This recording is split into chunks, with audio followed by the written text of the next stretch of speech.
situs cagar budaya Batu Talempong. Berdasarkan cerita masyarakat setempat, konon Batu Talempong ini ditemukan pertama kali oleh seorang ulama bernama Syekh Syamsuddin. Saat ditemukan ditaksir masyarakat sekitar abad ke-12 Masehi, sewaktu Syekh ini bermimpi didatangi seorang berjubah putih, berjanggut panjang sampai ke pusat dan memakai sorban. Orang tua dalam mimpi Syekh ini memberitahu bahwa ada beberapa buah benda yang sekarang berserakan dalam hutan yang ditumbuhi talang dan daun enau. Benda tersebut akan dapat memberi manfaat bagi anak cucu dan masyarakat kalau dapat dikumpulkan.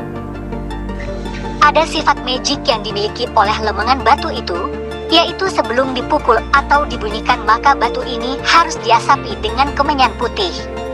Apabila tidak dilakukan tata cara ini, niscaya lempengan batu ini tidak akan menimbulkan bunyi yang nyaring seperti talempong. Maka berdasarkan keterangan, orang-orang di sekitar lokasi si pemukul akan terkena kutukan berupa penyakit yang tidak akan bisa disembuhkan dan bisa merenggut nyawa sendiri.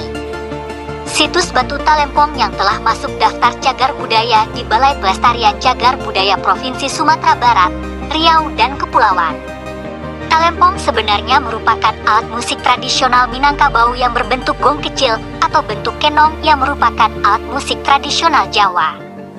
Dengan meniru pada bunyi talempong besi, maka batu talempong terdiri dari 6 batu andesit pipih dalam berbagai ukuran yang disusun secara berjajar dengan bantalan bambu besar berdiameter 12 cm.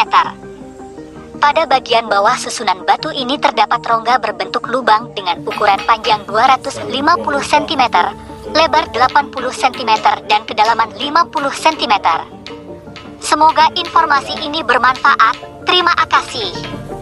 Sana.